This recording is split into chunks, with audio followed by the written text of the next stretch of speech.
dia, boa tarde ou boa noite. Agora começa o Giro de Notícias, o novo programa jornalístico do Posição Antagônica. E hoje estou aqui com Temudin e eu sou o Moscou. Nós iremos atazanar vocês pelos próximos minutos.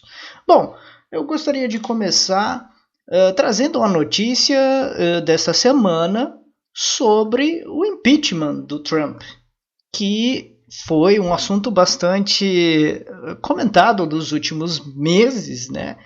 E ainda não teve um desfecho concreto, já que houve diversos pedidos de impeachment. Quantos foram? Você lembra, Temudin? Acho que foram, sei lá, uns 6, 7 pedidos. Não bateu o recorde brasileiro do Bolsonaro, mas ainda é um número bem razoável para eles. Que, inclusive, eu vi hoje na Globo News que o Bolsonaro está, eu acho que com 62 ou 64 impeachments e a Dilma teve 68. Ele está quase chegando no mesmo patamar da Dilma em 2016. Bolsonaro avança na liderança, sim, com uma flecha em velocidade. É um homem sem igual. Exatamente. Bom, Trump é absolvido por senadores em segundo processo de impeachment. Com o apoio da maioria dos republicanos, condenação não foi adiante. Em comunicado, Trump prometeu continuar a defender a grandeza dos Estados Unidos. Ele continua ainda fazendo aquele discurso belicista dele de averiguar que há um processo de desconstrução do mundo ocidental que nós tanto amamos, né? E eu não consigo levar isso muito a sério. O legal é que o mundo ocidental vai até a Austrália. Mas interessante que ele é absolvido pelo Senado, o Trump. Então ele não tem apoio na Câmara. A Câmara é maioria democrática? É a maioria dos democratas a Câmara, que seria ali os deputados. Então o Trump provavelmente, porque teve, né, diversos, quando ele estava na presidência, acho que em 2019, teve vários decretos que ele quis passar que não foram para frente justamente porque a Câmara dos Deputados barrou. Então eu acredito que boa parte desses impeachments venha justamente da Câmara dos Deputados, porque ele tem a maioria do Senado. O que é uma lástima, né? Porque poderia levar adiante esse impeachment, porque ele cometeu diversos crimes de responsabilidade. Ele foi descaradamente pego fazendo uso da máquina pública para investigar o filho do Joe Biden lá na Ucrânia. Que, convenhamos que, né, eles também não são santos, mas você fazer o uso da máquina estatal para benefício próprio, você não está sendo nem um pouco democrático ou, né, no caso, republicano. Você está sendo autoritário e está abusando do poder. Nem parece o Brasil de Bolsonaro.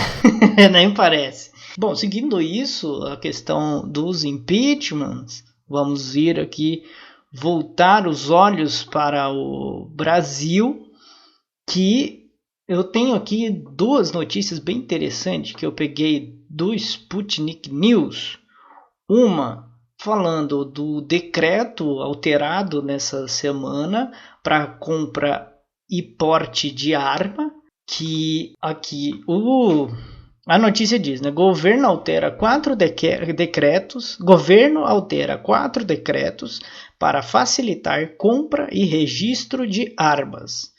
Uma das mudanças foi aumentar de 4 para 6 o número máximo de armas de uso permitido para pessoas com certificado de registro de arma de fogo.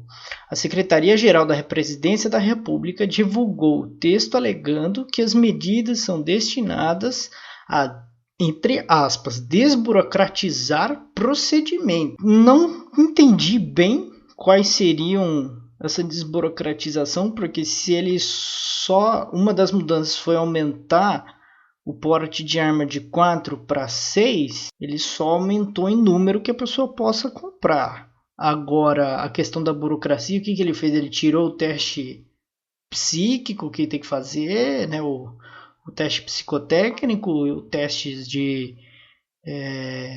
acho que é teste de DOP, né, para ver se a pessoa não tem histórico de uso de drogas, e também a verificação de documentação de antecedentes criminais.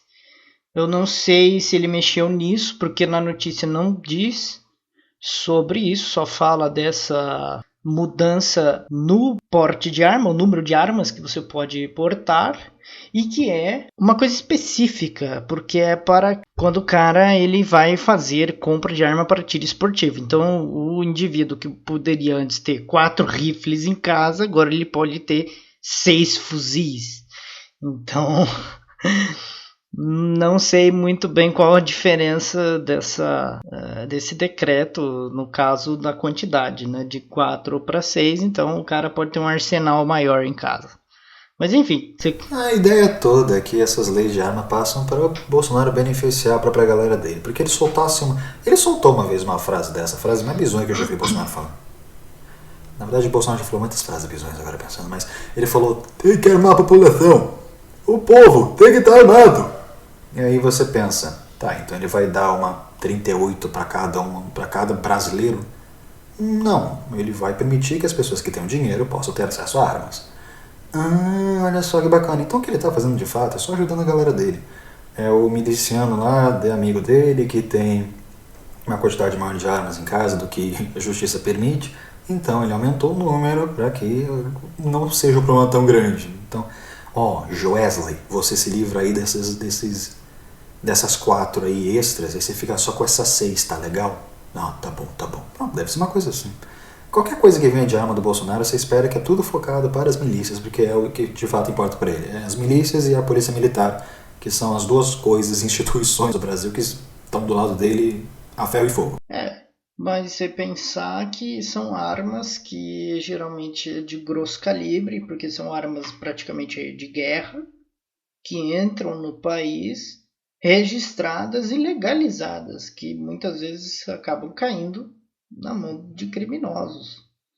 Então, eu tenho a minha posição sobre a posse e porte de arma é um tanto negativo por conta do perigo mesmo que isso pode representar, porque para um indivíduo vir e roubar uma arma de você é facinho, você não vai reagir na hora do vamos ver, porque é sempre aquele discurso de não, porque eu sou macho, eu não vou deixar passar pano para bandido, não sei o que, mas na hora H você não vai arriscar sua vida para bancar o herói da pátria. Tudo bem que pode ter algumas raras exceções,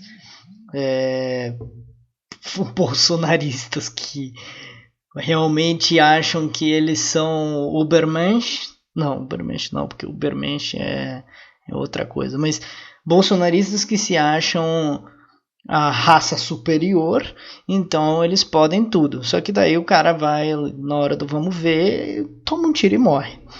Então, realmente, essa é uma mudança no código de registro de arma de fogo para favorecer um grupo específico da sociedade, que são claramente as milícias. Tem o livro República das Milícias, dos Esquadrões da Morte, a Era Bolsonaro, que vai discutir justamente essa questão do armamento e a questão do imaginário, a ideologia de miliciano e a ideologia do extermínio do outro como meio de governabilidade.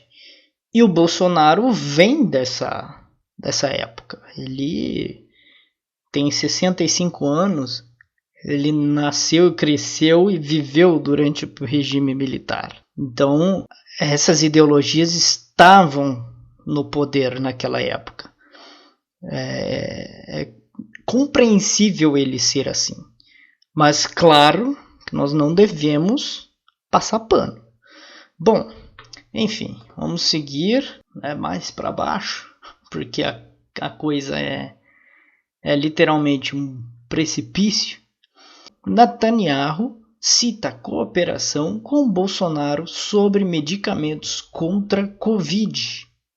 O primeiro-ministro de Israel, Benjamin Netanyahu, escreveu em... Só lembrar que Israel não existe de verdade, Israel é tudo falso, uma invasão de terra. Escreveu em sua conta do Twitter ter conversado ontem com o presidente Jair Bolsonaro, ontem, dia 12 de fevereiro, a respeito do auxílio mútuo no desenvolvimento de medicações e vacinas contra a Covid. Abre aspas. Falei ontem por telefone com o presidente brasileiro Jair Bolsonaro, que nos parabenizou pelo sucesso da campanha de vacinação em Israel. Concordamos em cooperar no desenvolvimento de medicamentos e vacinas contra o coronavírus. Espero que nos encontremos em breve, escreveu o primeiro-ministro israelense na sua rede social. E seguindo um pouquinho mais abaixo aqui com a reportagem, eles trazem um mapa que tem uma legenda, 4 legendas, indicando a porcentagem da população que tomou ao menos uma dose da vacina. Então você tem majoritariamente um continente africano, alguns países asiáticos, a Oceania inteira e alguns países da América Central e alguns países da América do Sul que não começaram a fazer a vacinação, e existem os países que estão com até 1% de vacinação, países com até 10%, que isso inclui o Brasil, com 2,3% de vacinados, e até 50% de vacinados, que aí estaria Reino Unido e Estados Unidos. Só que, assim, Estados Unidos está com 11% e Reino Unido está com 21% de vacinação. E o Emirados Árabes Unidos está, surpreendentemente, com 41% de vacinação. Israel está com 43,6% com as vacinas Pfizer e BioNTech. O Emirados Árabes Unidos está usando praticamente todas as vacinas disponíveis, que seria desde a AstraZeneca, Pfizer, Sinopharm, Wuhan, Sinopharm de Pequim, Sinopharm de Wuhan e a Sputnik 5 da Rússia. Então, enquanto, por exemplo, os Estados Unidos está com Moderna e Pfizer, e o Reino Unido está com a AstraZeneca e a Pfizer. Ou seja, eles adotaram a medida que basicamente nenhum outro país quis adotar, que é a multiplicidade de possibilidades de vacinas. Israel só está utilizando dois tipos de vacina. Só que nós temos que pensar que Israel é uma ocupação de 8 milhões de habitantes. Então, espera-se que eles provavelmente... E quem for engraçadinho que ficar comentando a ocupação e comparando Israel e MTST, por favor, pule da ponte. Mas, bom, de qualquer forma, eu só achei interessante essa reportagem justamente por causa desse mapa que traz um leve panorama de como está o desenvolvimento da vacinação do mundo. Está bem baixo e gradual. As pessoas não estão sendo vacinadas assim em larga escala ainda. Eles estão, com exceção, né, dos países do Emirados Árabes e a ocupação de Israel, que são regiões que têm uma população relativamente pequena. Então eles conseguiram avançar um pouco mais com a vacinação, porque os grupos de riscos e as pessoas com prioridade eram, obviamente, em menor número. Quer comentar alguma coisa, Temudinho? Não, acho que o comentário que eu ia fazer você já fez, que é muito disso vem da quantidade de pessoas que tem lá, né? Quando você compara o Brasil, que é esse mundo, quando você compara os Estados Unidos, que é outro país gigantesco, a China, é meio fácil você perceber que um país com uma população muito menor consegue vacinar bem mais. Eu me impressionei que a Groenlândia não está no meio, né? A Groenlândia que tem acho que 60 mil habitantes, não é quase ninguém, se você for comparar os outros países, me impressiona que eles não estão aí. Então, Groenlândia está nos países que não iniciaram ainda a vacinação. Um dos países que eu me surpreendi de não ver o início da vacinação é o Japão. Eu achei que eles estariam, por ser geograficamente próximo da China, eu imaginei que eles iriam entrar já com a vacina, mas não tem dado nem de que vacina que eles estão usando. Então, eles não começaram a fazer vacinação. O que é, né, triste, mas, enfim. Eles já desistiram da Olimpíada, então nem se preocupa mais. O Shinzo Abe saiu, já ficou deprê que não vai ter Olimpíada. Tadinho dele. Bom, enfim, vamos para a última notícia, porque esse programa está ficando grande. Escritores africanos entre autoritarismos e a busca por liberdade. Isso aqui é um artigo do Le Monde Diplomatique, do Bruno Ribeiro de Oliveira, publicado no dia 12 de fevereiro de 2021. Ele vai contar a história de um escritor nigeriano, Wole Soyinka, que recebeu o Prêmio Nobel de Literatura em 1986.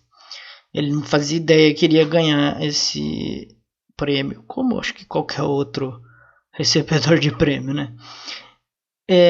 Vai contar um pouco da trajetória dele como um militante anticolonização no Quênia e na Nigéria, e vai desenvolver aqui uma narrativa bem interessante sobre o que ele relacionou da escrita dele com alguns revolucionários no âmbito acadêmico, tanto que aqui existe um nome que eu estudei na universidade, que é o Cheongyu, que é o Ngugi wa Thiong'o, que é um anti-imperialista comunista, e em conjunto também de alguns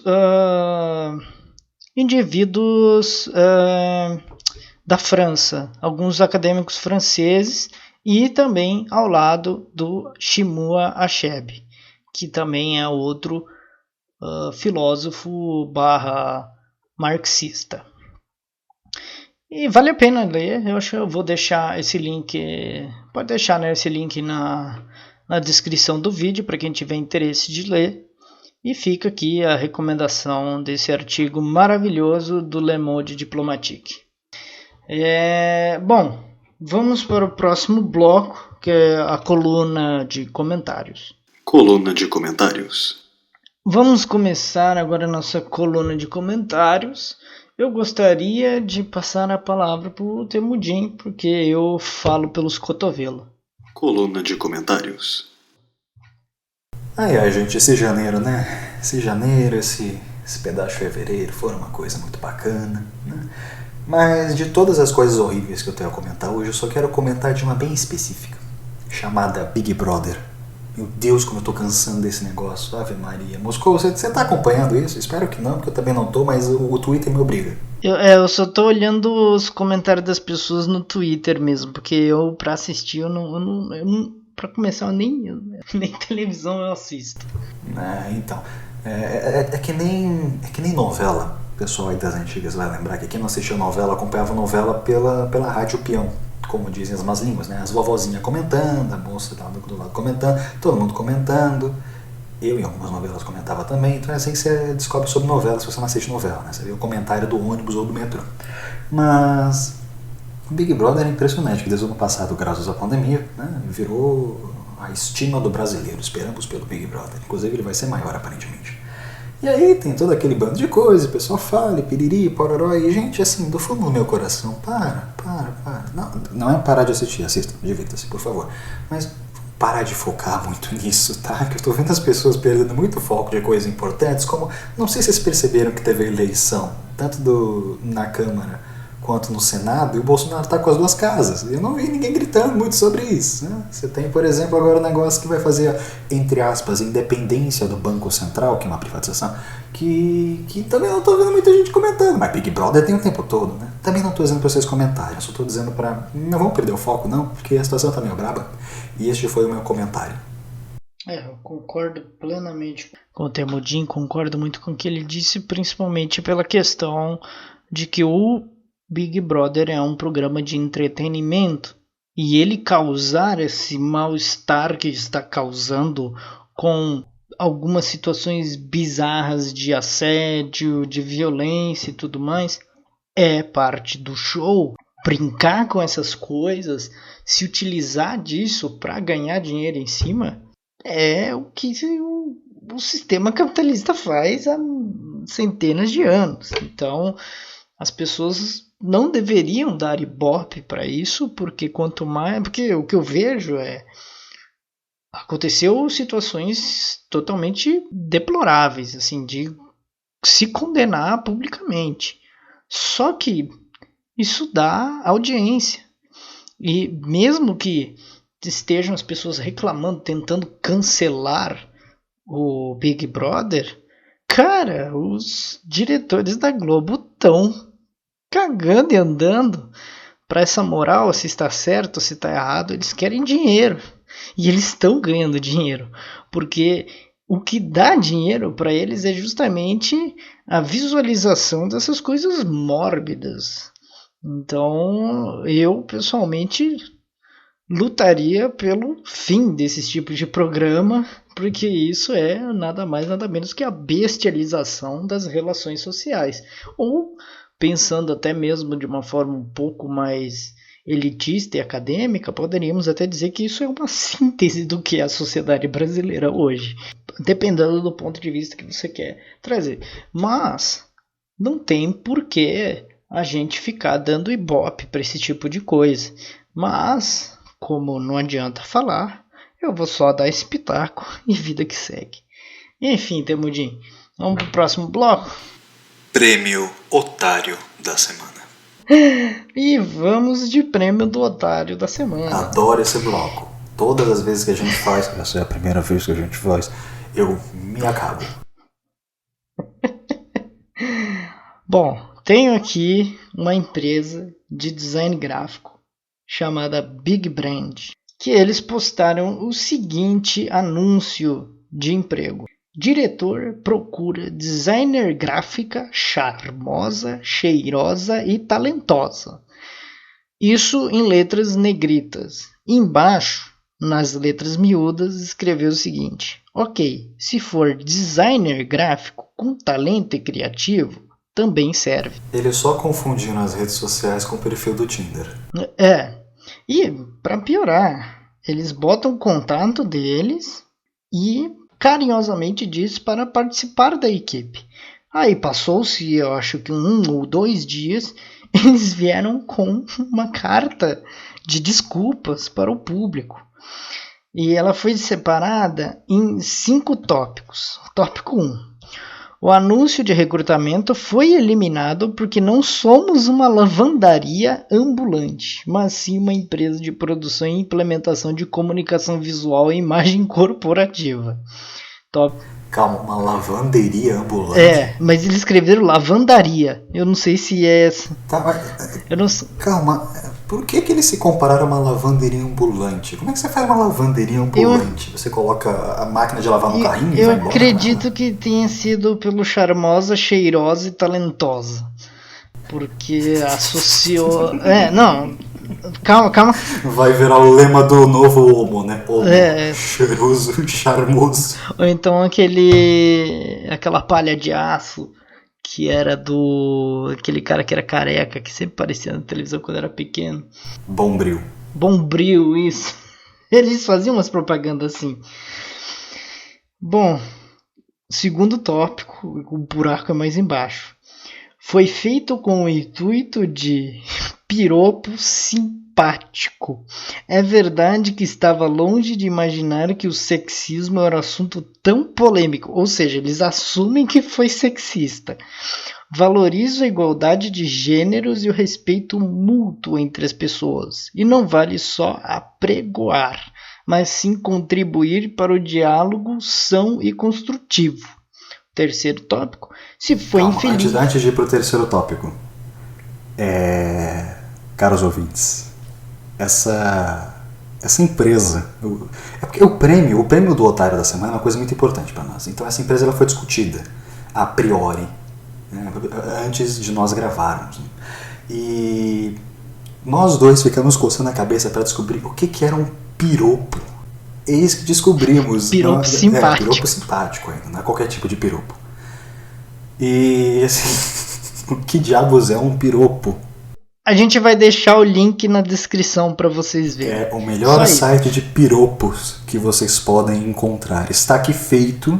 Senhoras e senhores, vocês estão aqui observando, ou melhor, escutando a verdade sendo lhes dita nesse presente momento. Piropos.org. Nunca entrem, mas se entrar vocês vão se divertir. Não recomendo, mas também não assumo minha responsabilidade nisso.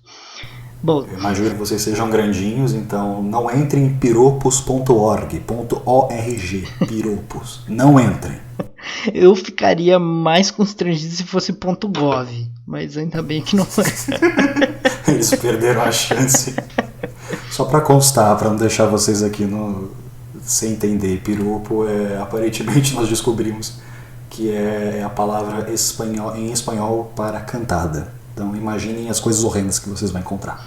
Sim. Bom, aí o terceiro tópico, o pedido de desculpa oficial, foi: se foi infeliz, queremos pedir desculpa e lamentar a quem se sentiu atingido. E aí o negócio vai ladeira abaixo. Quarto tópico. Somos uma empresa com 35 colaboradores com idades inferiores a 45 anos. Agora atentem a essa parte. 9 colaboradores do sexo feminino, das quais 4 estão...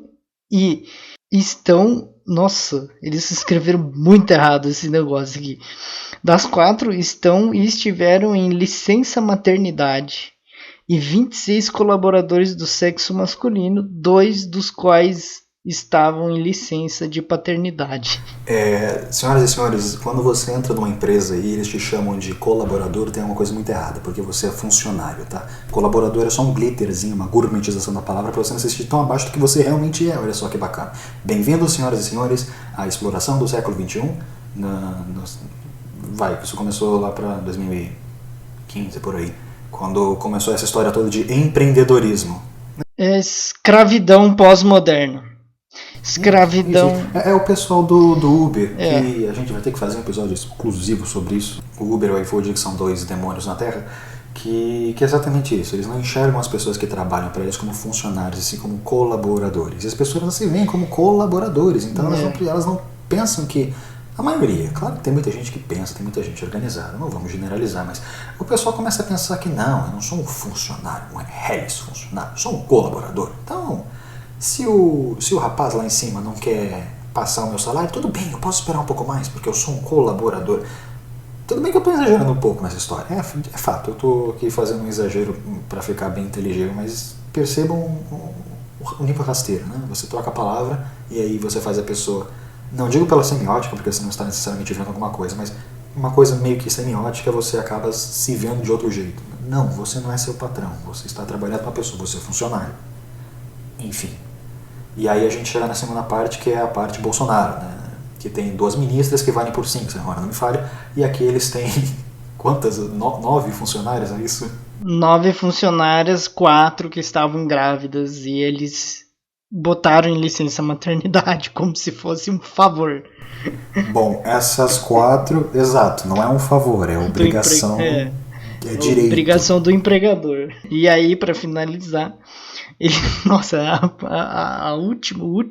O nível de não somos machistas e misóginos é no mesmo esquema de não sou racista, tenho amigos negros. Eu acho que, tipo... Não somos misóginos, temos funcionários isso, negros. tipo, passou de um nível que eu acho que você não pode nem mais falar que o cara é misógino. Você tem que, tipo, você chega a acreditar que o cara é, tipo, realmente, assim, um completo acéfalo, assim. Ele não deve ter algum pedaço do cérebro, deve ter, sei lá, esbarrado numa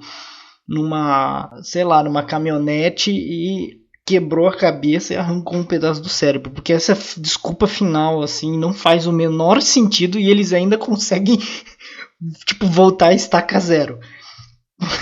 Ó, para alimentar mal entendidos não estamos disponíveis. A reputação das empresas analisa-se no seu histórico e as relações com amigos, clientes, fornecedores e parceiros.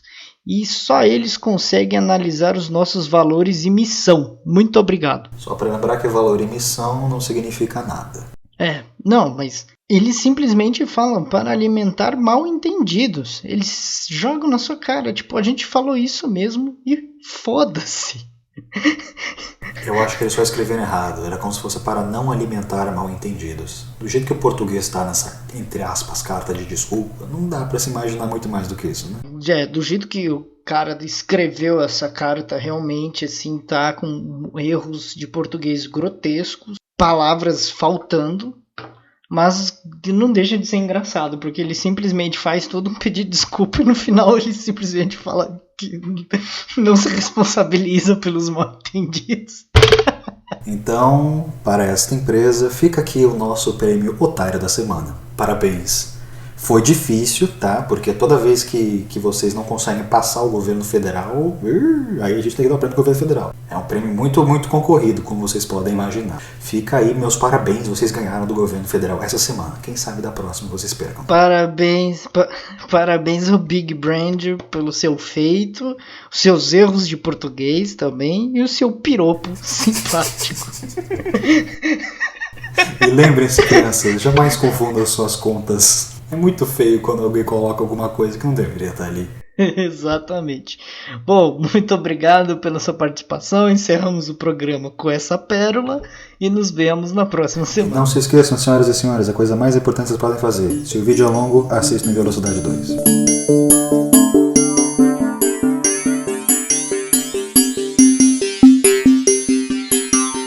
Caso você encontre o coronavírus, não se preocupe. Coma ovo, alho, gengibre, mel. Mas também faça um pedido. Coronavírus, mate o presidente. Coronavírus, mate o presidente. Coronavírus, mate o presidente.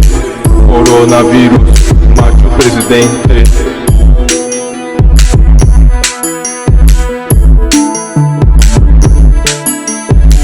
Se todos nós desejarmos